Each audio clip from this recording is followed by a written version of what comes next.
I was just calling you last night to tell you how grateful I am for you and how excited I am about all your endeavors. I really, really, really am so glad that you are really going full throttle in this beauty community because, girl, you are an absolute Lord doll. I love you so much, girl. Have an amazing day.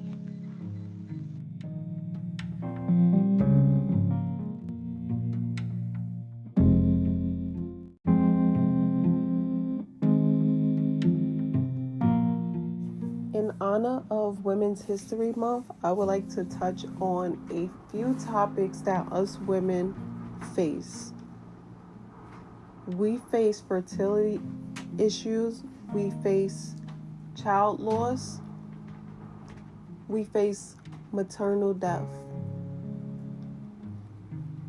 For today's podcast, I want to touch on us women showing up authentically as ourselves in the workplace and in our personal lives, which intimidates others. I have experienced showing up as my authentic self, and men and women feel intimidated by me in the workplace, on 2 occasions, and in my personal life with family and friends, even strangers. To touch on the personal, I recall one of my homeboys, maybe in my early 20s, I started to develop body really late on, so that was a little self-conscious for me. And then I learned how to highlight my face through makeup. So everybody knows when you do your makeup, you contour, and you can make your nose be snatched. My nose is significantly straighter because of my ethnic background, which is Cherokee Indian from my dad and mom's side, and African American. It had came back to me as I had got a nose job, which is totally false, and also a boob job, totally false. Everybody who knows me knows that if I was to get any cosmetic surgery, it would be a Brazilian butt lift to fill out my hip dips and give me that curve that I'm looking for when I wear certain clothes. Now, I don't know why people tend to gossip about the unknown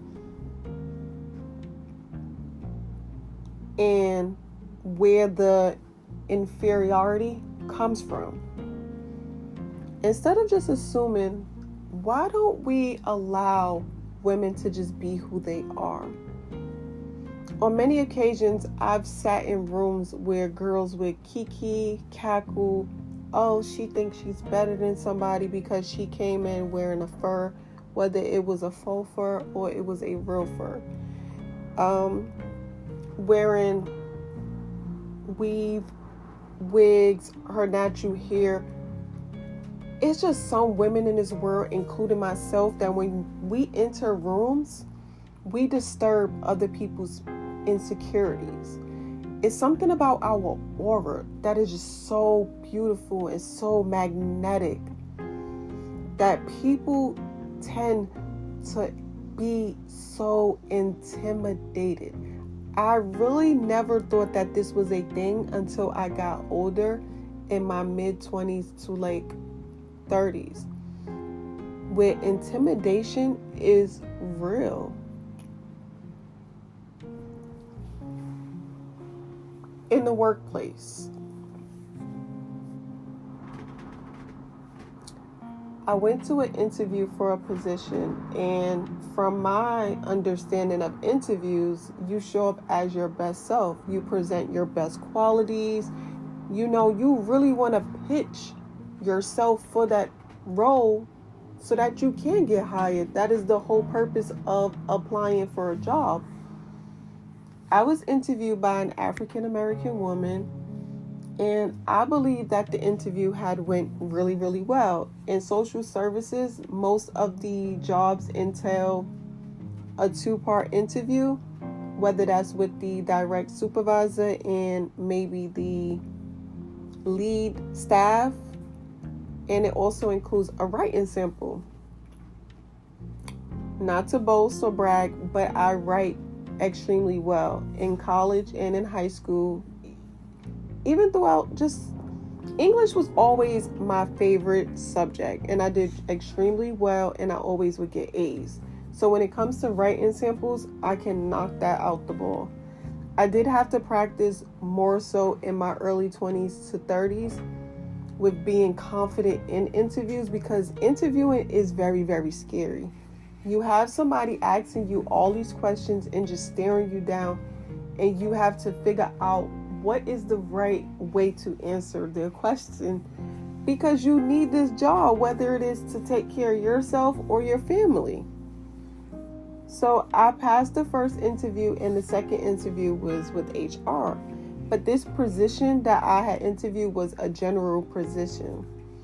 I impressed HR so well that they had bumped me up to a specialized position in the agency, which was for her department. Initially, I was not hired or applied for that position. Fast forward, I'm hired. I attend orientation. The orientation is in another borough than the work location. And after your orientation, I believe the next day, I was set to start my Brooklyn location, which I did.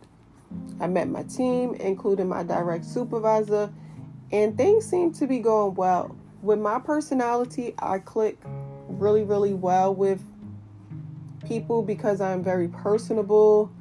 I just have like this natural ability to get along with others. So I did form a strong friendship with one of them, because after maybe a couple of weeks of being there, the supervisor's demeanor towards me had changed.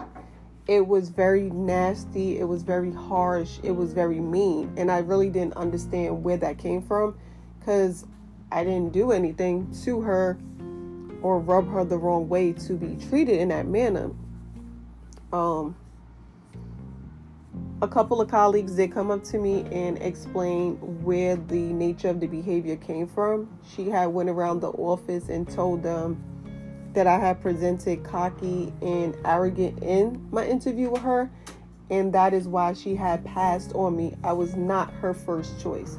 So she had some resentment towards the HR staff about their decision to bump me up to her department. I'm very sensitive, so this did hurt my feelings. However, I have a job to do. My daughter was in high school, so unfortunately I accepted this treatment for some time. When I would go to her for supervision, guidance, or advice in regards to the role, I would be met with resistance. The rolling of the eyes. She would literally roll her temples and sigh like, as if I was an annoyance.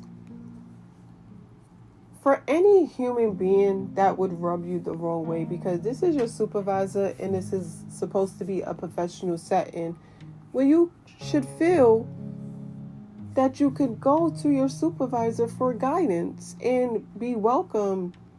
However, I was being met with all of these nasty demeanors that I was not typically used to. And this is coming from an African American woman. And for me, I am very, very pro-Black.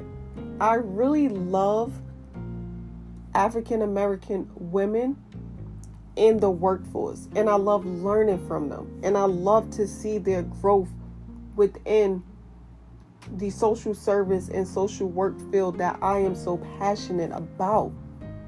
So this really, really hit me hard because I was looking at it in a perspective that I could learn from her. I could aspire to be her, which was a supervisor, and move my way up within the agency to one day become a director. And this is when I was in my maybe mid-20s. There was an occasion where I received a verbal write-up and I refused to sign it because I didn't agree with it.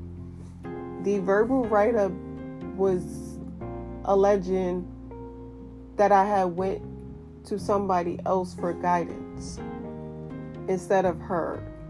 And I had mentioned the prior conversations or supervisions where they did not go well because of the inappropriate remarks or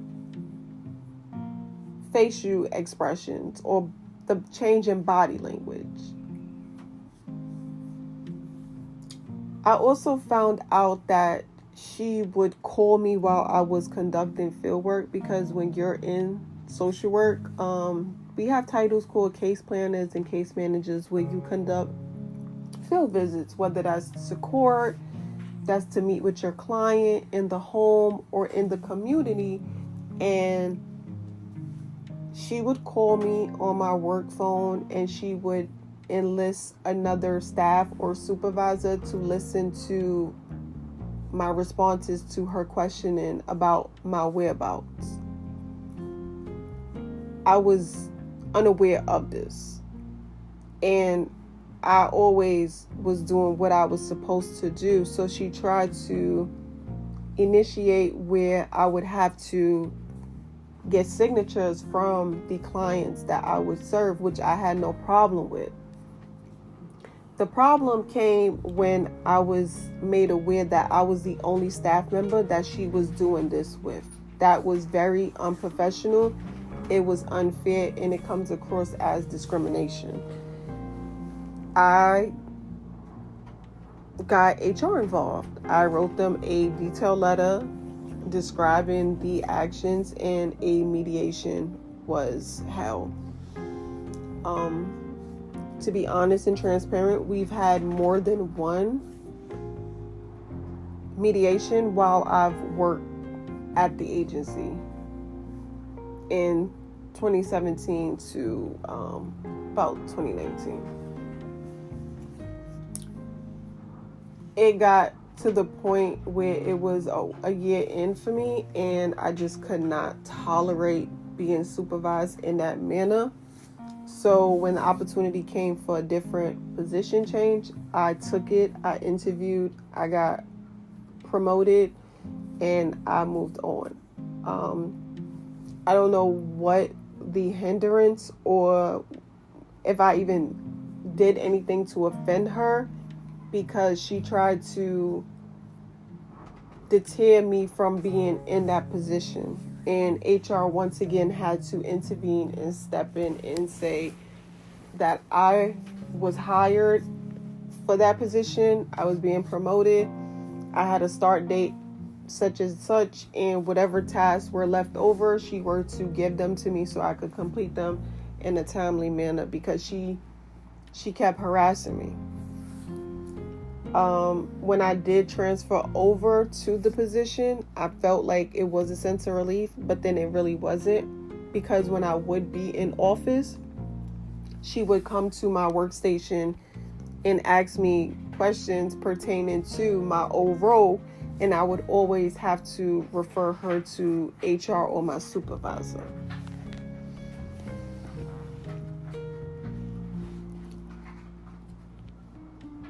I say that to say that experience taught me a lot. It also made me decide to move on from the agency, because it was very, very overwhelming to work in a workplace like that. I felt like The human resources department and my supervisor at the time were very supportive, and I feel like they did all that they do. But she unfortunately met an untimely death, and that really, really triggered me. Because I initially had developed a liking for her based on what was presented to me at the interview in the beginning weeks of my employment under her leadership. So I had mixed feelings about whether to attend the services or not, and I had decided to not go because it was a conflicted working relationship, and I just felt it was in my best interest to shy away from that. I want to let all women know that you are strong, you are enough, you are loved. Never let anyone dim your light because of their own personal issues, insecurities, trauma, or whatever it is that they may be projecting onto you. When you step out of your home, step out in your best. I don't care if it's a Monday. If you want to go outside with your faux fur and your heels, baby, the world is your runway. I encourage you to do so. If you want to go run errands at Target and get you a latte or a cappuccino from Starbucks with a full face of makeup, I embrace you to do so, my queen. And for the queens who feel inferior to women like myself or others, I encourage you to seek healing from whether that be therapy or from within, because you too are so beautiful. You are so capable. You are so worthy of self-worth, self-love. You are more than your insecurities could ever allow you to be.